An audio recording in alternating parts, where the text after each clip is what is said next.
Welcome to JH. You've probably seen the Sutara app popping up lately, promising to be your ultimate bedtime companion through peaceful Buddhist stories. Their motto is all about rediscovering your inner balance with timeless teachings before you hit the hay. Sounds incredibly soothing, doesn't it? Because nothing says Zen like an app telling you how to live your life while you're half asleep. But the real question is whether Sutara is actually legit or just another digital trap waiting for your credit card. Let's look at the bright side first. The app is available on the official App Store, which usually means it passed a few safety tests that weren't written in crayon. Apple's rules are pretty strict, so that's a decent start for your peace of mind. Plus, the developers are actually active on Facebook and Instagram. Apparently, in the 21st century, having a social media account is the ultimate proof of existence. They post updates and actually talk to users, which adds a layer of credibility you don't always get with these types of apps.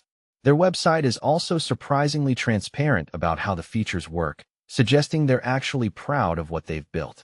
Now for the part that might ruin your meditation. Some users have reported a not-so-peaceful experience with their bank accounts. We're talking about unauthorized charges that would make a monk lose his cool. One user signed up for a $7 trial, canceled it, and still got hit with multiple charges of $29 and $39. It's like the app decided your path to enlightenment required a much larger donation than you actually agreed to. Their bank eventually had to step in and call it fraud, which is definitely one way to wake up in the morning. To be fair, it's not all horror stories. Some reviewers absolutely swear by it, claiming the stories help them drift off into a perfect slumber every single night. So is Sutara legit? It's a bit of a mixed bag. It's got the official stamps of approval and a real online presence, but those billing glitches are hard to ignore. If you're going to try it, maybe read the terms twice and keep a very close eye on your subscription settings. Your inner peace shouldn't cost you your rent money.